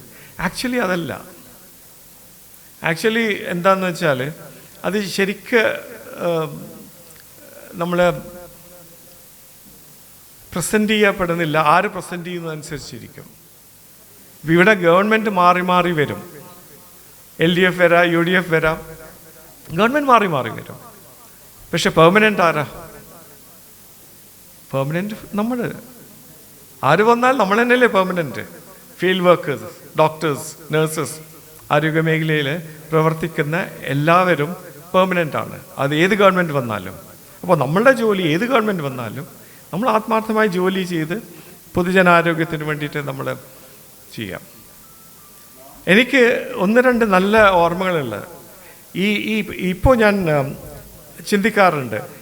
നമ്മുടെ ഇപ്പോൾ നിപ്പേൻ്റെ നമുക്ക് സോഴ്സ് കണ്ടുപിടിക്കാൻ പറ്റുന്നില്ല. അമീബിക് മെനിഞ്ചോ എൻകെഫലൈറ്റിസിൻ്റെ സോഴ്സ് നമുക്ക് കണ്ടുപിടിക്കാൻ പറ്റുന്നില്ല. അപ്പോൾ നമ്മുടെ disease surveillance system, disease mapping, അതൊക്കെ ഞാൻ PHC ലെവൽ മുതലേ ചെയ്തുകൊണ്ടിരുന്നൊരു കാര്യങ്ങളായിരുന്നു. DMO ആയപ്പോഴും DHS അഡീഷണൽ പബ്ലിക് ഹെൽത്ത് ആയപ്പോഴും DHS ആയപ്പോൾ ഞാൻ DHS ആയപ്പോൾ ഞാൻ എനിക്ക് എന്ത് തിരക്കുണ്ടായിരുന്നു, എന്ത് മീറ്റിംഗ് ഉണ്ടെങ്കിലും എല്ലാ ദിവസവും വൈകുന്നേരം ഒരു 5:30-6 മണിയാകുമ്പം ഞാൻ അഡീഷണൽ പബ്ലിക് ഹെൽത്തിനോടും പബ്ലിക് ഹെൽത്ത് ടീമിനോടും ഒരു റിവ്യൂ മീറ്റിംഗ് വെക്കും. ഞാൻ റിവ്യൂ ചെയ്യായിരുന്നു നിങ്ങളെ ഓരോരോ ജില്ലയിൽ ഉണ്ടാകുന്ന പബ്ലിക് ഹെൽത്ത് ഇഷ്യൂസ്. അന്നത്തെ IDSP ഞാൻ പറ്റുമെങ്കിൽ ഡെയിലി തന്നെ റിവ്യൂ ചെയ്തിട്ട് അതിന് വേണ്ട നിർദ്ദേശം കൊടുക്കുമായിരുന്നു. കാരണം നമുക്ക് ചില വാർണിംഗ് സിഗ്നൽസൊക്കെ കിട്ടും. പൊതുജന ആരോഗ്യത്തിൽ അതാണ് വേണ്ടത്, നമുക്കൊരു അലേർട്ട്നെസ് വേണം. ഇപ്പം ഞാൻ 2 എക്സാമ്പിൾസ് പറയാം. ഞാൻ കണ്ണൂർ DM ആയപ്പോൾ ഒരു ആൾക്ക് കോളറ വന്നു. ഒരു തമിഴ്നാട്ടിൽ നിന്ന് വന്ന ഒരാൾക്ക് കോളറ വന്നു. അയാൾ പരിയാരം മെഡിക്കൽ കോളേജ് അഡ്മിറ്റഡ് ആയി എന്നുള്ളത് നമ്മളെ ഫീൽഡ് സ്റ്റാഫ് റിപ്പോർട്ട് ചെയ്തു. അപ്പോൾ ഞാൻ എൻ്റെ ഡിസ്ട്രിക്ട് സർവൈലൻസ് ഓഫീസറും അതുപോലെ TA അവരുടെ അടുത്തൊക്കെ അന്വേഷിക്കാൻ പറഞ്ഞു. അവർ അന്വേഷിച്ച് നോക്കുമ്പോൾ അവർ പറഞ്ഞു, ഈ ചിറക്കൽ ഭാഗത്ത് ഒരു വല്ലാതെ ഒരു ഭയങ്കര കൺജസ്റ്റഡ് ആയിട്ടുള്ള ഏരിയയിലാണ് അയാൾ താമസിക്കുന്നത്. തമിഴ്നാട്ടിൽ വന്ന ഒരു തൊഴിലാളിയാണ്. അപ്പോൾ ഞാനും പോയി നോക്കുമ്പോൾ ഭയങ്കര ദയനീയാവസ്ഥയാണ്. ഭയങ്കര കുറേ ഒരു എല്ലാം തിങ്ങി പാർക്കുന്ന ഒരു സ്ഥലം. അപ്പോൾ എനിക്ക് പേടിയായി. അയാളെ അസുഖം കുറച്ച് കുറഞ്ഞെന്ന് പറഞ്ഞ് മറ്റേ ഇവിടുന്ന് പരിയാരത്ത് നിന്ന് ഡിസ്ചാർജ് ചെയ്തിട്ടുണ്ടെങ്കിൽ അയാൾ ഇവിടെ വന്ന് ആർക്കും കോളറ ഔട്ട് ബ്രേക്കിന് യാതൊരു സംശയം വേണ്ട കോളറ ഔട്ട് ബ്രേക്ക് വരുന്നത്. അപ്പോൾ ഞാൻ എന്ത് ചെയ്തു, പരിയാരം മെഡിക്കൽ കോളേജിലെ പ്രിൻസിപ്പലിനെയും അവിടുത്തെ വിളിച്ച് പറഞ്ഞു, ഈ പേഷ്യൻറ്റിനെ ഞാൻ പറയുന്നവരെ ഡിസ്ചാർജ് ചെയ്യാൻ പാടില്ല എന്ന്. ഞാൻ ഡിസ്ട്രിക്ട് കളക്ടറോടും പോയി പറഞ്ഞു. എൻ്റെ റീസൺ ഞാൻ പറഞ്ഞു. അയാളെ ഡിസ്ചാർജ് ചെയ്തിട്ടുണ്ടെങ്കിൽ അയാൾ തിരിച്ചു വന്ന് ആ ഫുൾ കോളനി കോളറയാവുന്നു. അപ്പോൾ ഇയാളെ സിംറ്റംസ് മാറി. നമുക്കറിയാം കോളറേൻ്റെ സിംറ്റംസ് മാറിയാലും അയാളെ സ്റ്റൂളിൽ ഈ വിബ്രിയോ കോളറ വന്നുകൊണ്ടിരിക്കും. അതിൽ നിന്നാണല്ലോ പകരുക. അയാളുടെ സിംറ്റംസ് അറിയുമ്പോൾ ഡോക്ടർ ചോദിച്ചു ഡിസ്ചാർജ്, ഞാൻ പറ്റില്ല. അയാളുടെ stool repeated every alternate days സ്റ്റൂളിൽ എക്സാമിൻ ചെയ്തുകൊണ്ട് സ്റ്റൂളിൽ കോളറ ഇല്ലയെന്ന് ഉറപ്പ് വരുത്തിയതിന് ശേഷം മാത്രമേ അയാളെ ഡിസ്ചാർജ് ചെയ്യാൻ പാടുള്ളൂ എന്ന് പറയും. അങ്ങനെ അയാൾ ഒരു 10-12 ദിവസം പെരിയാർ മെഡിക്കൽ കോളേജിൽ കിടന്നു. അവസാനം അയാൾ നെഗറ്റീവായപ്പോൾ എനിക്ക് സംശയം, അയാൾ അങ്ങനെ വെറുതെ വിടാൻ പറ്റില്ല. ഞാൻ എൻ്റെ JHIയോട് പറഞ്ഞ് അയാളെ പെരിയാർ മെഡിക്കൽ കോളേജിൽ നിന്ന് ഡിസ്ചാർജ് ചെയ്യുമ്പോൾ അയാൾ വേഗം എടുത്ത് ഒരു ട്രെയിൻ ടിക്കറ്റ് വാങ്ങിച്ചിട്ട് നേരെ അയാളെ നാട്ടിലേക്ക് പറഞ്ഞു വിടും, 1 മാസം കഴിഞ്ഞിട്ട് വന്നാൽ മതിയെന്ന്. അത്രത്തോളം ഇൻ്റർവെൻഷൻ. അതുകൊണ്ട് എന്താണെന്ന് വെച്ചാൽ ഒരു കോളറ ഔട്ട് ബ്രേക്ക് നമുക്ക് പ്രിവെൻറ്റ് ചെയ്യാൻ പറ്റി. ഒന്ന്. രണ്ടാമത്തത് എനിക്ക് എപ്പോഴും ഓർമ്മ വരുന്നത്, അത് ഒരു കേളകം ഭാഗത്ത് ഹെപ്പറ്റൈറ്റിസ് A ഔട്ട് ബ്രേക്ക് വന്നു. ഭയങ്കര പ്രശ്നമായി. ആദ്യം ഒരു 5 പേർക്ക് വന്നു, പിന്നെ ഒരു 10 പേർക്ക് വന്നു, പിന്നെ 100 പേരായി. കുറച്ച് കേസസ് ആയപ്പോഴത്തേക്ക് ജനങ്ങളുടെ ഇടയിൽ ഭയങ്കര പ്രശ്നമായി. നമുക്കിത് കൺട്രോൾ ചെയ്യാനും പറ്റുന്നില്ല. പിന്നെ അത് കേസസ് കൂടുന്നു. അപ്പോൾ എന്താ പ്രശ്നം എന്ന് നോക്കാൻ അന്വേഷിച്ചപ്പോൾ നമ്മളെ ഹെൽത്ത് ടീം, DM ഓഫീസിൽ നിന്ന് ഹെൽത്ത് ടീം നമ്മൾ പോയി അവിടെ അഡ്മിറ്റായ പേരാവൂർ ആശുപത്രിയിൽ, ഇരിട്ടി ആശുപത്രിയിൽ അഡ്മിറ്റായ പേഷ്യൻസിൻ്റെ അടുത്ത് നമ്മൾ ചോദിച്ചിട്ട് ഒരു ക്ലൂ കിട്ടി. അപ്പോൾ അതിൽ നമ്മൾ നോക്കുമ്പോൾ പുരുഷന്മാർ ഒരു 30 വയസ്സ് മുതൽ ഏത് വയസ്സ് വരെ, കുറേ ഏത് പ്രായമൊന്നുമില്ല ഉള്ള പുരുഷന്മാരും, പിന്നെ കുറച്ച് കുട്ടികൾ, സ്കൂൾ കുട്ടികൾ, പെൺകുട്ടികൾ, അവർക്കാണ് കൂടുതൽ ഹെപ്പറ്റൈറ്റിസ് A വന്നതെന്ന്. അപ്പോൾ നമ്മൾ നിഗമനത്തിലെത്തി ഇതൊരു കോമൺ സോഴ്സാണെന്ന്. അപ്പോൾ എല്ലാവരുടെ ഇൻ്റർവ്യൂ ചെയ്ത് അവസാനം നമുക്ക് പിൻ പോയിൻ്റ് ചെയ്യാൻ പറ്റി.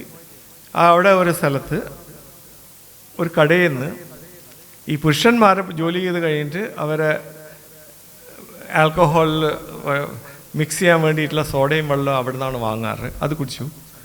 ഈ പെൺകുട്ടികൾ സ്കൂൾ വിട്ടിട്ട് പോകുമ്പോൾ അവിടുത്തെ ജ്യൂസ് കുടിക്കും അല്ലെങ്കിൽ സർബത്ത് കുടിക്കുമെന്ന്. അപ്പോൾ ആ കടയാണെന്ന് മനസ്സിലായി. ഞങ്ങൾ ആ കട വിസിറ്റ് ചെയ്തു. ആ കട വിസിറ്റ് ചെയ്തപ്പോൾ ബാക്കിൽ ഒരു കിണർ കണ്ടപ്പോൾ, നമ്മൾ സാധാരണ ജേംസ് കാണുന്ന മൈക്രോസ്കോപ്പിൽ വെക്കണം. ഇത് മൈക്രോസ്കോപ്പൊന്നും വേണ്ട, നമ്മളെ കണ്ണിനോട് തന്നെ അത്രയും ഒരു ഷാലോ വെൽ, വൃത്തിയായിട്ട കിണർ. എന്നിട്ട് നമ്മൾ അവിടെയുള്ള എല്ലാ ജീവനക്കാരും ചോദ്യം ചെയ്തപ്പോൾ ഒരു ഹിന്ദിക്കാരൻ, ബീഹാറി, അയാളുടെ നാട്ടിൽ നിന്ന് ജോണ്ടിസ് പിടിച്ച് കുറച്ച് ദിവസം കഴിയുമ്പോഴത്തേക്ക് ഇവിടെ വന്നു.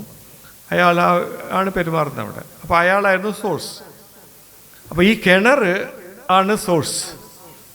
അപ്പോൾ ഞാൻ ആ കിണർ മൂടാൻ പറഞ്ഞു. അവർ സമ്മതിച്ചില്ല, കടക്കാർ സമ്മതിച്ചില്ല. ഞാൻ എന്നിട്ട് ഡിസ്ട്രിക്ട് കളക്ടർ എന്ന് ഡോക്ടർ രത്തൻ കേൽക്കർ സാറായിരുന്നു. സാർ ഭയങ്കര ഇതിൽ ഇൻട്രസ്റ്റ് ഉള്ള ആൾ. ഞാൻ സാറോട് പറഞ്ഞു, സാർ ആ കിണർ നമുക്ക് മൂടിക്കഴിഞ്ഞാൽ മാത്രമേ നമുക്ക് ഇത് കേസസ് ഇല്ലാതാവുള്ളൂ. ആ കിണർ മൂടിക്കഴിഞ്ഞാൽ ഐ ആം ഷുവർ ദറ്റ് ഒരു 2 വീക്സോ 3 വീക്സ് കഴിഞ്ഞാൽ ഒറ്റ ഫ്രഷ് കേസ് വരില്ല എന്ന്. അങ്ങനെ സാറ് ഓർഡർ ചെയ്തു അത് ക്ലോസ് ചെയ്യണം. എന്നിട്ടും കടക്കാരൻ സമ്മതിച്ചില്ല. അവസാനം ഞാൻ സാറോട് പറഞ്ഞു, സാറേ നമുക്ക് പോലീസിനെ ഹെൽപ്പ് എടുക്കാം. എന്നിട്ട് പോലീസ് സഹായത്തോടെയാണ് നമ്മൾ കിണർ കംപ്ലീറ്റ് മൂടിക്കളത്. പിന്നെ ഒറ്റ കേസ് വന്നിട്ടില്ല 2 ആഴ്ച കഴിയുമ്പോൾ. പിന്നെ 2 ആഴ്ചയുള്ള ആ ഇൻക്യുബേഷൻ പീരീഡ് ഉള്ളതുകൊണ്ട് വന്നല്ലാതെ മൂടിയിട്ട് 2-3 ആഴ്ച കഴിഞ്ഞിട്ട് ഒറ്റ കേസ് വന്നിട്ടില്ല. ഞാൻ പറഞ്ഞു വരുന്നതെന്ന് വെച്ചാൽ ഇതുപോലെ നമ്മൾ സയൻറ്റിഫിക് ആയിട്ടുള്ള ഒരു ഡിസീസ് മാപ്പിങ്ങും സർവൈലൻസും അതുപോലെ സോഴ്സ് നമുക്ക് കണ്ടുപിടിച്ചാൽ മാത്രമേ നമുക്ക് ഇതുപോലത്തെ പബ്ലിക് ഹെൽത്ത് ആക്ടിവിറ്റീസിൽ ആക്റ്റീവായിട്ട് ഇൻ്റർവ്യൂ ചെയ്യാൻ പറ്റും. ഇരിട്ടിയിൽ ഫ്ലാഷ് ഫ്ലഡ് വന്നില്ലേ? എനിക്കറിയില്ല നിങ്ങൾ എത്ര പേര് ഓർമ്മിക്കുന്നുണ്ടെന്ന്. പെട്ടെന്ന് ഒരു ഫ്ലാഷ് ഫ്ലഡ് വന്നപ്പോൾ എനിക്കൊരു ടെൻഷൻ. ഞാൻ DMO ആയിരുന്നു. ഞാൻ വിചാരിച്ചു ഇനി പകർച്ചവ്യാധിയുടെ കളിയായിരിക്കും. പക്ഷേ എൻ്റെ ഫീൽഡ് സ്റ്റാഫ് ഉണ്ടല്ലോ, നമ്മളെ ഡയറക്ഷൻ DMO ഓഫീസിൽ വർക്ക് ചെയ്യുന്ന TA മുതൽ ആ ബ്ലോക്കിലെ HS, HI, JPHN, GHI എല്ലാവരും ഉണർന്ന് പ്രവർത്തിച്ച് Day 1 മുതൽ പ്രവർത്തിച്ചിട്ട് ഒറ്റ ഇൻഫെക്ഷൻ ഇല്ലാതെ നമുക്ക് സൂക്ഷിക്കാൻ പറ്റി. അപ്പോൾ അങ്ങനെ ഞാൻ പറയുന്നത് ഈ ഒരു സയൻറ്റിഫിക് ആയിട്ടുള്ള ഇടപെടൽ ഇപ്പോൾ നടക്കുന്നില്ല പല സ്ഥലത്തും. അതുകൊണ്ടാണ് ഈ ഒരു നമ്മളെ എമർജിങ് ആൻഡ് റീ എമർജിങ് ഇൻഫെക്ഷൻസിൻ്റെ ഇഷ്യൂസ് വരുന്നത്. എന്തുകൊണ്ടാണ് മലപ്പുറത്തെ എല്ലാ വർഷവും ഹെപ്പറ്റൈറ്റിസ് A ഔട്ട് ബ്രേക്ക് വരുന്നത്? എന്തുകൊണ്ട് നമുക്കത് പ്രിവെൻറ്റ് ചെയ്യാൻ പറ്റുന്നില്ല? അപ്പോൾ ഒരു ആക്റ്റീവ് ഇൻ്റർവെൻഷൻ നമുക്ക് ആവശ്യമുണ്ട്. അപ്പോൾ ഞാൻ 1-2 എക്സ്പീരിയൻസ് ഇങ്ങനെ പറഞ്ഞു. ഇതെല്ലാം എനിക്ക് പിന്നീട് ഈ എക്സ്പീരിയൻസ് ഒക്കെ എനിക്ക് DHS ആയപ്പോൾ ഭയങ്കര യൂസ്ഫുള്ളായി. ഒരു ചാലയിൽ ഒരു ടാങ്കർ ലോറി എക്സ്പ്ലോഷൻ നടന്നു, ഓർമ്മയുണ്ടോ? അതൊരു വലിയ ഇഷ്യൂ ആയി. അന്ന് ഡിസ്ട്രിക്ട് കളക്ടർ സ്ഥലത്തില്ല. സാർ എന്നെ രാത്രി വിളിച്ചിട്ട് പറഞ്ഞ്, doctor Ramesh immediately rush to the spot and do everything. നമ്മൾ അവിടെ പോയിട്ട് പലതും ചെയ്തു. അവിടുത്തെ ഫീൽഡ് സ്റ്റാഫ് നന്നായിട്ട് പ്രവർത്തിച്ചിട്ട് നമുക്ക് അതിൻ്റെ എല്ലാ ആസ്പെക്ട്സും പകർച്ചവ്യാധി കൺട്രോൾ ചെയ്യാൻ പറ്റി. നമുക്ക് ആരെങ്കിലും വീട് സർവൈലൻസ് ചെയ്തിട്ട് ഇഞ്ചേർഡ് ആയിട്ടുള്ള ആൾക്കാർ വീട്ടിൽ ട്രീറ്റ്മെൻറ്റ് കിട്ടാതെ ഇരിക്കുന്നുണ്ടോ എന്ന് കാണാൻ പറ്റി. അവർക്ക് ട്രീറ്റ്മെൻറ്റ് കൊടുക്കാൻ പറ്റി. സൈക്കോളജിക്കൽ ഇത് കൊടുക്കാൻ സാധിച്ചു, സപ്പോർട്ട് കൊടുക്കാൻ സാധിച്ചു. അങ്ങനെ പലതും ചെയ്തു. ആ എക്സ്പീരിയൻസ് ഒരു നല്ലൊരു എക്സ്പീരിയൻസ്. ഞാൻ DHS ആയപ്പോൾ നിർഭാഗ്യവശാൽ വീണ്ടും അങ്ങനെ ഒരു ഇഷ്യൂ വന്നു. കൊല്ലത്ത് പടക്കം പൊട്ടിയിട്ട് ഭയങ്കര പ്രശ്നമായി. അപ്പോൾ അതെങ്ങനെ മാനേജ് ചെയ്യണം എന്നുള്ളത് ആസ് എ DHS എനിക്കൊരു ബുദ്ധിമുട്ട് വന്നില്ല, കാരണം ഈ ചാലേൻ്റെ എക്സ്പീരിയൻസ് വന്നുകൊണ്ട്. അപ്പോൾ നമ്മൾ എക്സ്പീരിയൻസാണ് പഠിക്കുന്നത്. എക്സ്പീരിയൻസ് നമുക്ക് പഠിക്കണമെങ്കിൽ ഫീൽഡിൽ നമ്മൾ ആക്റ്റീവായി കഴിഞ്ഞാൽ ഡെഫിനറ്റ്ലി നമുക്ക് കുറേ എക്സ്പീരിയൻസ് കിട്ടും. അപ്പോൾ നിങ്ങളുടെ റോൾ ഇതാണ്. നിങ്ങളുടെ എക്സ്പീരിയൻസ് ഷെയർ ചെയ്തുകൊണ്ട് ഇപ്പോഴുള്ള ആൾക്കാർക്ക് ആ ഒരു മെൻറ്റർഷിപ്പ് കൊടുക്കുകയാണെങ്കിൽ തീർച്ചയായിട്ടും നമുക്ക് കാര്യങ്ങൾ മുന്നോട്ട് പോവാം. സുനിലിൻ്റെ കൂടെ വർക്ക് ചെയ്യാൻ ഒരു നല്ലൊരു എക്സ്പീരിയൻസ് ആയിരുന്നു കണ്ണൂർ DMOയിൽ. ഞാൻ എപ്പോഴും ഓർക്കും, സുനിലിന് ഈ പറഞ്ഞ പോലെ ഭയങ്കര ഒരു സോഷ്യൽ ഔട്ട്ലുക്കാണ്, കമ്മ്യൂണിറ്റി ഔട്ട്ലുക്കാണ്. അപ്പോൾ ജില്ലാ പഞ്ചായത്തിൻ്റെ പ്രോജക്ട്സിൻ്റെ ഇംപ്ലിമെൻറ്റിംഗ് ഓഫീസർ DMO ഏറ്റെടുക്കണമെന്ന് ചോദിച്ചു. ഞാൻ എൻ്റെ മറ്റുള്ള DMOമാരോട് വിളിച്ച് ചോദിക്കുമ്പം അവരാരും ഏറ്റെടുക്കുന്നില്ല എന്ന് പറഞ്ഞു. അത് നമ്മളെ ജോലിയല്ല. അപ്പോൾ 13 DMOമാർ പിന്മാറി. മീൻസ് അവർ ഇംപ്ലിമെൻറ്റിംഗ് ഓഫീസർ ആവില്ല എന്ന് പറഞ്ഞു. ഞാൻ മാത്രം ഇംപ്ലിമെൻറ്റിംഗ് ഓഫീസർ. എന്തുകൊണ്ടാണ്? സുനിൽ ദത്തുള്ളതുകൊണ്ട്. സത്യമായിട്ട് സുനിൽ ദത്തിൻ്റെ ഞാനൊരു ഇംപ്ലിമെൻറ്റിംഗ് ഓഫീസർ, പക്ഷേ കാര്യങ്ങളൊക്കെ ചെയ്യാൻ സുനിൽ ദത്താന്ന് എനിക്കറിയാം. പിന്നെ നല്ല രാമകൃഷ്ണനായിട്ട് നമ്മുടെ ക്ലർക്കായിരുന്നു. അത് ചെയ്തു. നമുക്ക് ജില്ലാ പഞ്ചായത്തുകാർക്ക് ഭയങ്കര സന്തോഷമായി. മാത്രമല്ല നമുക്ക് കുറേ കാര്യങ്ങൾ ചെയ്യാൻ പറ്റി. എൻ്റെ DCRG കിട്ടാൻ 2 വർഷം വൈകി കേട്ടോ, അത് വേറെ കാര്യം. കാരണം അത് ഇഷ്യൂ ആക്കിയതാണ്. പക്ഷേ എനിക്ക് ധൈര്യം ഉണ്ടായിരുന്നു, ഞാനൊരു തെറ്റും ചെയ്തിട്ടില്ല, എൻ്റെ ഭാഗത്ത് ഒരു തെറ്റുമില്ല, സുനിൽ ദത്ത് ഒരു തെറ്റും ചെയ്യില്ല, രാമകൃഷ്ണൻ ഒരു തെറ്റും ചെയ്യില്ല എന്നുള്ള ധൈര്യം എനിക്കുണ്ടായിരുന്നു. അത് എഴുതി തള്ളാൻ പറ്റും. പക്ഷെ അതിൽ വേറെ ഇൻറ്റേർണൽ പൊളിറ്റിക്സ് കാരണമാണ് ആ ഒരു ഓഡിറ്റ് ഒബ്ജക്ഷൻ വന്നത്. 36 ലക്ഷം രൂപേൻ്റെ ഓഡിറ്റ് ഒബ്ജക്ഷൻ എഴുതി വെച്ചു എൻ്റെ പേരിൽ. അപ്പം ഞാൻ പറഞ്ഞു തന്നെ അത് ഞാൻ ക്ലിയർ ചെയ്തു. എൻ്റെ DCRG കിട്ടി, അത് വേറെ കാര്യം. പക്ഷേ ഞാൻ പറഞ്ഞു തന്നെ സുനിൽ ദത്തിനെ പോലത്തെ ആൾക്കാർ നമ്മുടെ കയ്യിലുണ്ടാകുമ്പോൾ, കൂടെ ഉണ്ടാകുമ്പോൾ നമുക്കൊരു ധൈര്യമാണ്. ഇവിടെ ഇരിക്കുന്ന ഓരോരുത്തരും, ഞാൻ പേര് പറയുന്നില്ല, വിനീഷ് ആയാലും ഉണ്ണികൃഷ്ണൻ ആയാലും, NMS സിസ്റ്റർ, ഞാൻ DMO ആയപ്പോൾ എനിക്ക് ഓർമ്മയുണ്ട് NMS സിസ്റ്ററിൻ്റെ കൂടെ വർക്ക് ചെയ്ത് എനിക്ക് നന്നായിട്ട് ഓർമ്മയുണ്ട്. അതുപോലെ ഇപ്പോൾ MS ശൈലജ ഇവിടെ ഇരിക്കുന്നുണ്ട്. ഞാനിപ്പോഴാണ് കണ്ടത്. എൻ്റെ കൂടെ കതിരൂർ കുറേ വർഷം വർക്ക് ചെയ്താണ്. അതുപോലെ ഇവിടെ ഇരിക്കുന്ന എല്ലാ മുഖങ്ങളും എനിക്ക് നല്ല ഓർമ്മയുണ്ട്. എനിക്ക് വളരെ സന്തോഷമായി ഇന്നിവിടെ വന്നതിന്. അപ്പം ഈ കൂട്ടായ്മ ശരിക്കും നിങ്ങൾ രൂപീകരിച്ചത് വളരെ നല്ല കാര്യമാണ്. രണ്ട് കാര്യം, നിങ്ങൾക്ക് ഇൻഡിവിജ്വലി ഒരു റിട്ടയർഡ് ലൈഫിലേക്ക് നിങ്ങൾ പോയിട്ട് ഒരു റിസൈൻഡ് ആയി പോകരുത്. ലൈഫിൽ നിന്ന് റിട്ടയർഡായിട്ട് ലൈഫിനെ റിസൈൻ ചെയ്ത് പോകരുത്. അപ്പോൾ ഒരു ആക്റ്റീവ് ആവണം. ഞാനതാ വിചാരിക്കുന്നത്. ഞാൻ റിട്ടയർ ചെയ്തപ്പോൾ ഒരു കാര്യം ഞാൻ തീരുമാനിച്ചു, 10 മണി മുതൽ 5 മണി വരെയുള്ള ജോലി ഞാൻ ഏറ്റെടുക്കില്ല. അത് വെറുതെ ടെൻഷൻ ഏറ്റെടുക്കേണ്ട കാര്യമില്ല. കാരണം ഇഷ്ടംപോലെ ടെൻഷൻ ഞാൻ ഏറ്റെടുത്തു, DHS ആയപ്പോൾ DM ഒക്കെ ആയപ്പോൾ. ഇനി 10 to 5 ഞാൻ ജോലി ചെയ്യില്ല, പക്ഷെ ഞാൻ ആക്റ്റീവായിട്ട് പല കാര്യങ്ങളിലും ചെയ്യും. ഇപ്പം ഞാൻ national AIDS control organisation advisory ഗ്രൂപ്പിലുണ്ട്. അപ്പോൾ എയ്ഡ്സ് കൺട്രോളിൻ്റെ പോളിസി മാറ്റേഴ്സിൽ ഞാൻ ഇൻവോൾവ് ചെയ്യുന്നുണ്ട്. ഇന്ത്യൻ മെഡിക്കൽ അസോസിയേഷനിൽ ഞാൻ വളരെ ആക്റ്റീവാണ്. ഞാനിപ്പോൾ ഒരു പ്രോജക്റ്റ് ചെയ്യുന്നുണ്ട്. നമ്മൾ കേരളത്തിലുള്ള എല്ലാ ഡോക്ടർമാർക്കും നഴ്സുമാർക്കും കമ്മ്യൂണിക്കേഷൻ സ്കിൽ ട്രെയിനിങ് എടുത്തുകൊണ്ടിരിക്കുകയാണ്. അതിൻ്റെ ഇൻചാർജ് ഞാനാണ്. ഞങ്ങൾക്ക് കുറേ മാസ്റ്റർ ട്രെയിനേഴ്സ് ഉണ്ട്. അത് നമ്മൾ മനസ്സിലാക്കിയത് ഡോക്ടേഴ്സിൻ്റെയും നേഴ്സസിൻ്റെയും കമ്മ്യൂണിക്കേഷൻ മോശമാവുന്നുണ്ട് പേഷ്യൻസിൻ്റെ അടുത്തും ബൈസ്റ്റാൻഡേഴ്സിൻ്റെ അടുത്തും. അതാണ് പ്രധാനമായിട്ട് ആശുപത്രിയിൽ സംഘർഷം ഉണ്ടാകുന്നതും ഹോസ്പിറ്റൽ അറ്റാക്സ് ഉണ്ടാകുന്നതും ഡോക്ടേഴ്സിന് അഗെയിൻസ്റ്റ് കേസ് വരുന്നതൊക്കെ ഈ കമ്മ്യൂണിക്കേഷൻ സ്കിൽ ഇല്ലാത്തതുകൊണ്ടാണ്. അതുകൊണ്ട് അത് ഏറ്റെടുത്തിട്ടുണ്ട്. അപ്പോൾ അങ്ങനെ കുറേ ആക്ടിവിറ്റീസ് നമ്മൾ ചെയ്യും. അടുത്ത കൊല്ലം ഞാൻ IMA ദേശീയ വൈസ് പ്രസിഡൻ്റാണ്. അപ്പോൾ മുഴുവൻ കൺട്രി എനിക്ക് കറങ്ങാൻ സാധിക്കും. ഞാൻ പറഞ്ഞു വന്നതെന്ന് വെച്ചാൽ നമ്മൾ എന്തെങ്കിലും ആക്റ്റീവായി കഴിഞ്ഞാൽ നമ്മൾ ബ്രെയിൻ ആക്റ്റീവായിരിക്കും. നമ്മൾ ബ്രെയിൻ ആക്റ്റീവായി കഴിഞ്ഞാൽ നമ്മൾ ബോഡിയും ആക്റ്റീവായിരിക്കും. അല്ലാതെ നമ്മൾ ഒരിക്കലും വെറുതെ ഇരിക്കരുത് റിട്ടയർ ചെയ്തതെന്ന് പറഞ്ഞിട്ട്. ഫിസിക്കൽ ആക്ടിവിറ്റിയും വേണം, മെൻ്റൽ ആക്ടിവിറ്റിയും വേണം. ഈ 2 ആക്ടിവിറ്റീസും നമ്മൾ കഴിയുന്നതും എത്ര വർഷം വരെ 90 വർഷം വരെ ജീവിച്ചാലും ചെയ്യണം. ഒരിക്കൽ റിട്ടയർഡായി എന്ന് പറഞ്ഞാൽ വെറുതെ ഇരിക്കരുത്, എന്തെങ്കിലും ആക്ടിവിറ്റീസ് ചെയ്യണം. അപ്പോൾ ഈ കൂട്ടായ്മ എന്തായാലും ആ ഒരു നിങ്ങളുടെ മെൻ്റൽ ആൻഡ് ഫിസിക്കൽ വെൽബീയിങ്ങിനും നിങ്ങൾക്ക് വളരെ കൂടുതൽ യൂസ്ഫുൾ ആയിരിക്കും തന്നെയാണ് എൻ്റെ വിശ്വാസം. അതുപോലെ തന്നെ നിങ്ങളുടെ ഈ എക്സ്പീരിയൻസ് സമൂഹത്തിന് കൂടുതൽ ഉപകാരപ്പെടും തന്നെയാണ് എൻ്റെ വിശ്വാസം. കാരണം എക്സ്പീരിയൻസിനേക്കാൾ കൂടുതൽ വേറെ ഒരു കാര്യമില്ല. നിങ്ങൾ 35 വർഷത്തെ എക്സ്പീരിയൻസ് ഒരിക്കലും വേസ്റ്റ് ആവാൻ പാടില്ല. നിങ്ങൾ ഔദ്യോഗികമായി റിട്ടയർ ചെയ്തിട്ടുണ്ടെങ്കിൽ അത് യൂസ് ചെയ്യണം. ഔദ്യോഗികമായി റിട്ടയർ ചെയ്താലും ആ എക്സ്പീരിയൻസ് അവിടെ തന്നെ ഉണ്ട്. ഈ 2-3 വിഭാഗക്കാർക്ക് മാത്രമേ എക്സ്പീരിയൻസ് ഇപ്പോൾ കമ്മ്യൂണിറ്റിക്ക് യൂസ്ഫുൾ ആക്കാൻ പറ്റും. ഒന്ന് ടീച്ചേഴ്സ് ഒരിക്കലും നമ്മൾ പറയും റിട്ടയർ ചെയ്യാൻ പാടില്ല അവർ. പിന്നെ ഡോക്ടേഴ്സും നഴ്സസും അതുപോലെ തന്നെ ഫീൽഡ് സ്റ്റാഫും സംശയം വേണ്ട. ബാക്കിയുള്ള സ്റ്റാഫിനെ പറ്റി നമ്മളങ്ങനെ മിനിസ്ട്രിയൽ സ്റ്റാഫിനെ പറ്റി നമ്മളങ്ങനെ പറയാറില്ല. പൊതുജനങ്ങൾക്ക് ഉപകാരപ്പെടുന്ന ഗ്രൂപ്പാണ് നമ്മളൊന്നാണ് പോകുന്ന പറയുന്നത്. എങ്ങനെയാണ് നമ്മൾ ഒന്ന് വരുന്നത്? നിങ്ങളെ വീട്ടിൽ ബൾബുണ്ടോ? 40 വാട്ട്, 12 വാട്ട്, 100 വാട്ട്, 60 വാട്ട് ബൾബില്ലേ? ഇത് ഫ്യൂസായി എന്ത് ചെയ്യും? എല്ലാം കൂടെ ഒരു ചാക്കിലിടും അല്ലേ? അതുപോലെ നമ്മൾ പല സ്ഥാനത്തു നിന്ന് റിട്ടയർ ചെയ്ത് എല്ലാവരും കൂടി ഒരു ചാക്കിലിട്ട് കെട്ടിവെച്ചതാണ് നമ്മളൊന്ന്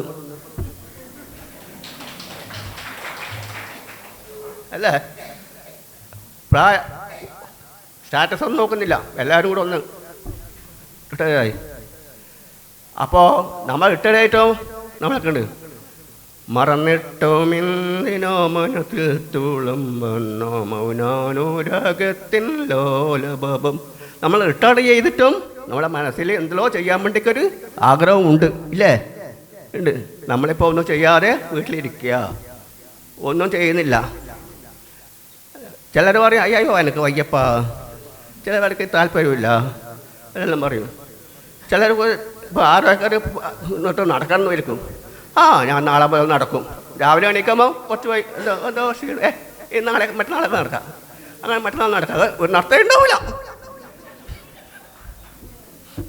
അതുപോലെയാണ് നമ്മളിപ്പോഴത്തെ പ്രവർത്തനം.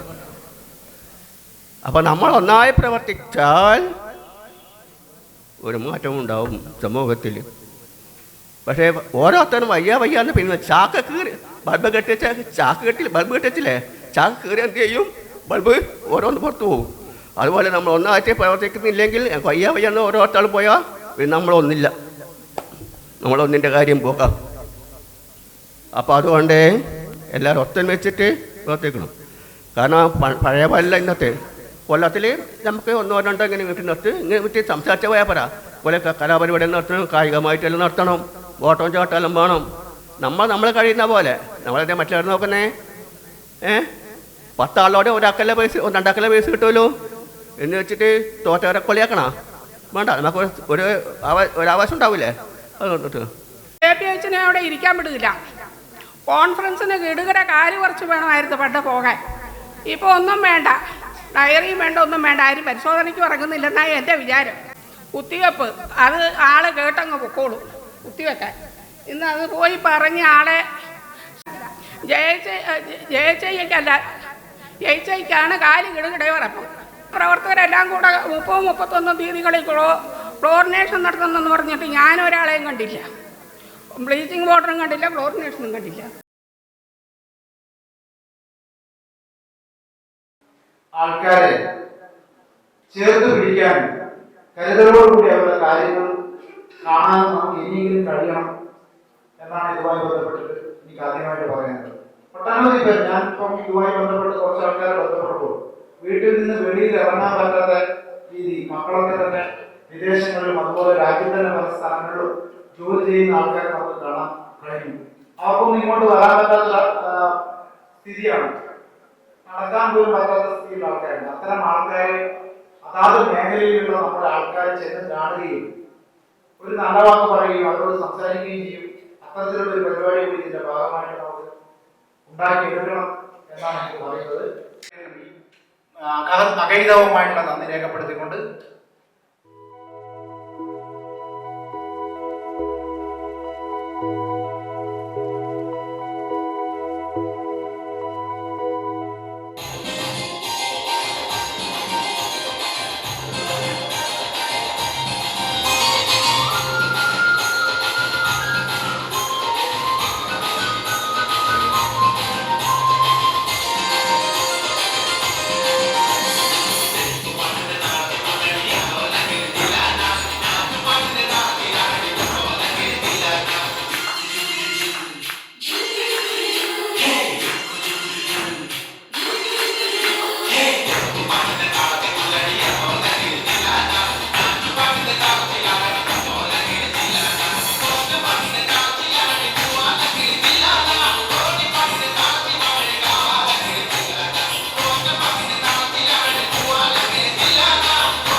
ഈ സാധനം വളരെ ചുരുക്കി സിഗരറ്റ് ഒരു വല്ലാത്ത ലെവലായി കഴിഞ്ഞിരിക്കുന്നു.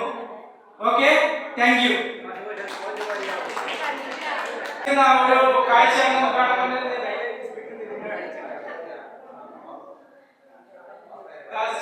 സെക്കൻഡുകളൊക്കെ നമ്മൾ അടിച്ചെടുക്കുന്ന മാജിക്കാണ് ഇവിടെ നടക്കുന്നത്. ശ്രദ്ധിക്കുക. ആവുന്നില്ല. ഉണ്ണികൃഷ്ണ സാർ ഇവിടെ ഉണ്ടോ? ഉണ്ണികൃഷ്ണ സാറേ,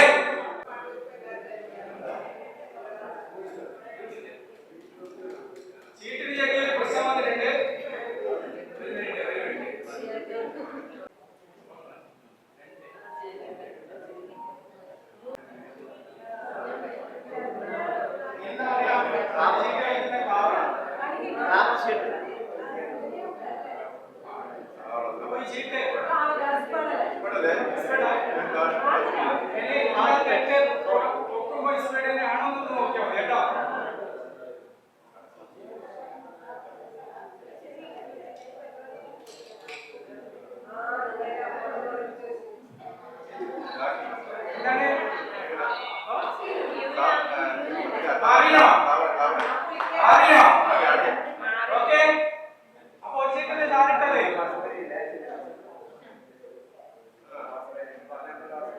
വൈസ് ചെയർമാൻ ഉഷ KV കണ്ണൂരാണ്. പിന്നെ general secretary Vineesh Kumar, secretary Rajan CP, അതോടൊപ്പം സെക്രട്ടറി ശ്രീമതി ചന്ദ്രലേഖ കണ്ണൂർ, ട്രഷറർ ലോസി സിസ്റ്ററാണ്. ഇത്രയാണ് അതിൻ്റെ ഒരു ഇത്രയാണ് എന്താ പറയുക നമ്മുടെ ഓഫീസ് ബെയർമാരെന്ന് പറയുന്നത്. എന്താ നമ്മുടെ പവിത്രൻ സാറും മറ്റേ നമ്മുടെ മോഹൻ സാറും അങ്ങനെയുള്ള ആൾക്കാർ. ഇത്രയാണ്. ഇനി ഇതിൽ ആർക്കെങ്കിലും താല്പര്യം വേറെ ആർക്കും ഉണ്ടെങ്കിൽ പറയാം. നമ്മൾ ഏകദേശം ചില പ്രാദേശിക പരിഗണനകളൊക്കെ വെച്ചിട്ട് ചെയ്തു എന്നുള്ളതിൽ വേറെ താല്പര്യങ്ങളൊന്നുമില്ല.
പഞ്ചവിചന്ദ്രന്റെ പെണ്ണെ തുഞ്ചത്ത് നിന്നാലും എല്ലാം മറക്കല്ല പുനരവോടെ ചന്ദനക്കുട്ടിന്റെ പെണ്ണെ പണ്ട് കുറഞ്ഞാലും കണ്ടത്തിനൊട്ടും കുറവില്ല പെണ്ണെ ചന്ദനക്കുമയിലേ. വേണ്ടി സഹായിച്ചിട്ടുള്ള ഈ സംഘടനകളെ ഉണ്ടാകണമെന്ന് അത് ഇവിടെ നമുക്ക് സാധിച്ചു. ഇതിന് സാഹചര്യം ഒരുക്കി തന്ന ഇന്ന് രാവിലെ മുതൽ ഈ സായാഹ്നം വരെ നമ്മൾ ഒത്തുകൂടിയത് സാധാരണ ഒരാളുടെ തണലിൽ നൽകിയ സേവനം തുടർന്ന് നൽകാൻ ഞങ്ങൾ സന്നദ്ധരാണ് എന്ന് പ്രഖ്യാപിക്കുന്ന ഒരു കൂട്ടായ്മ കൂടിയാണ് ഇന്നത്തേത്. ഇതിന് എല്ലാവരും സൂചിപ്പിച്ച പോലെ എൻ്റെ സർവീസ് ജീവിതത്തിൽ എനിക്ക് വഴികാട്ടി കൂടിയായിരുന്ന സുനിൽ സാർ, അതുപോലെ തന്നെ വിനീഷ് സാർ, ഉണ്ണികൃഷ്ണൻ സാർ, ഇവരാണ് ഇങ്ങനെയുള്ള ഈ മഹാസംരംഭത്തിന് മുൻകൈയെടുത്തത്. എല്ലാ രീതിയിലും ഹൃദയംഗമായ ഭാഷയിൽ, സ്നേഹത്തിന്റെ ഭാഷയിൽ നന്ദി പ്രകാശിപ്പിക്കുന്നു. നന്ദി. സാഹചര്യം ഇവിടെ ഒരുക്കപ്പെട്ടിരിക്കുകയാണ്. അപ്പോൾ നമ്മൾ ഇത്രയും ചെറിയൊരു കാലയളവിൽ ഇത്രയും ആൾക്കാരെ സംഘടിപ്പിച്ച് എത്തിക്കുന്നതിൽ നമ്മുടെ മോഹൻ അതുപോലെ ഒക്കെ ഏറെ സഹായിച്ചു.